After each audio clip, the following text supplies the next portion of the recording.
जय बोले। आज मैं सुबह उठते ही 5 किलोमीटर की रनिंग शुरू कर देता हूँ।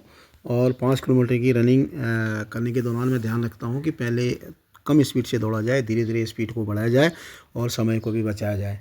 और इस स्टेप को अपनी एनर्जी के हिसाब से, अपनी एज के हिसाब से मैं रखता हूँ। फिर भी बहुत ही बढ़िया मैं इस स्टेप से दौड़ लेता हूँ। दौड़ने के दौरान ही रास्ते में मुझे पिपलेश्वर महादेव का मंदिर मिलता है, जो कि पीपल के पेड़ के नीचे बना हुआ है।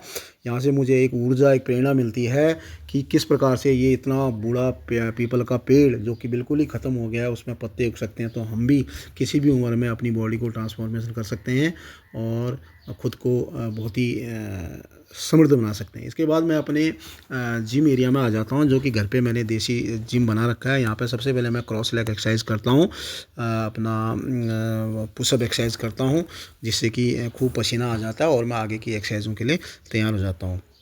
इसके बाद फिर मैं सपाटे लगाता हूँ। सपाटे लगाना बहुत ज़रूरी है।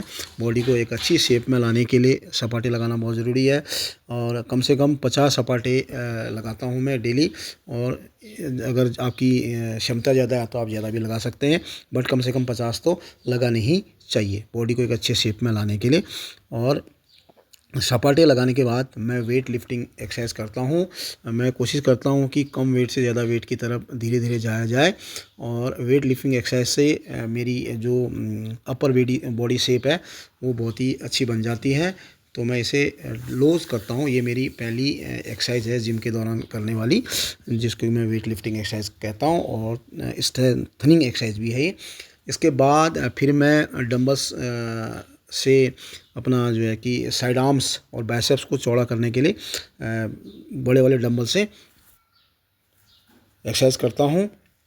और इससे मेरे बाइसेप्स अच्छे बनते हैं और हाथों में ताकत भी आती है और हाथ मजबूत होते हैं। इसके बाद फिर मैं आर्म्स स्ट्रेंथनिंग ट्रेनिंग करता हूँ। आर्म्स स्ट्रेंथनिंग ट्रेनिंग के दौरान मैं कलाइयों को मजबूत करने के लिए छोटे डंबल से ये वाली एक्सरसाइज करता हूँ। इससे मेरी कलाइयाँ मजबूत होती हैं और उंगलियाँ भी मजबूत होती हैं और कलाई में ताकत आती है। और ये बहुत ही बढ़िया एक्सरसाइज है, इसे ज़रूर कीजिएगा। इसे किसी भी उम्र में कोई भी व्यक्ति कर सकता है। आप छोटे वाले डंबल्स का इस्तेमाल करें। इसके बाद फिर मैं पेट के लिए एक्सरसाइज करता हूँ और इस प्रकार से मैं सिटअप्स लगाता हूँ। सिटअप लगाने के लिए मैं कुर्सी का इस्तेमाल करता हूँ। ज़्यादा संसाधन तो मेरे पास है नहीं, रिसोर्सेज कम है। देसी तरीका है जिम करने का, अपने घर पर ही बना रखा है। और ये मैं इस प्रकार से पुशअप लगाता हूँ ताकि पेट को मजबूत किया जा सके और पेट की चर्बी कम की जा सके। लास्ट में मैं अपने लॉन एरिया में आता हूँ, जहाँ पे मैं योगा करता हूँ। डेनिस भी आ जाता है। डेनिस बोलता है मुझे भी करना है, ये मुझे नहीं करने देता है, कहता है कि मेरे साथ करो। इसके बाद फिर मैं लास्ट में शीर्षासन करता हूँ। शीर्षासन से बॉडी के ब्लड का सर्कुलेशन नीचे की तरफ होता है, जिससे आपकी दिमाग, खोपड़ी और स्किन सब